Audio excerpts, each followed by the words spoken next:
நேரம் நின்ற மரம். ஒரு சிறிய கிராமம். அந்த கிராமத்தின் நடுவில் ஒரு பழைய வேம்பு மரம் இருந்தது. அந்த மரத்துக்கு அருகில் யார் வந்து உட்கார்ந்தாலும் நேரம் கொஞ்ச நேரம் நின்று போகும்னு ஒரு வதந்தி இருந்தது. அருண் என்ற ஒரு சிறுவன் அத நம்பல. இதெல்லாம் கதைகள்னு சிரிச்சான். ஒரு நாள் அவன் மரம் கீழே உட்கார்ந்தான். அவனுக்கு தெரியாமலே காற்று நின்றது. பறவைகள் அசையாம இருந்தது. உலகமே அமைதியா போச்சு. அருண் பயந்தான். அப்போ மரம் மெதுவா பேசிச்சு.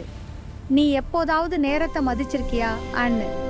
அருண் நினைச்சான், அம்மாவை கேட்காம போன நாட்கள், அப்பாவை கவனிக்காத தருணங்கள், நண்பர்களை அவமதிச்ச நேரங்கள். அவனோட கண்களில் கண்ணீர் வந்தது. நேரம் நின்றது உன்னை தண்டிக்க இல்லை, உன்னை புரிய வைக்கதான்னு மரம் சொன்னது. அடுத்த நொடி நேரம் மீண்டும் ஓட ஆரம்பிச்சது. அந்த நாளிலிருந்து அருண் மாறினான். அம்மாவோட பேசுறான், அப்பாவோட சிரிக்கிறான், நண்பர்களோட நேரம் செலவழிக்கிறான். மரம் இன்னும் அங்க இருக்கு, ஆனா இப்போ நேரம் நிக்கல. ஏன்னா அருண் நேரத்தை மதிக்க ஆரம்பிச்சான்.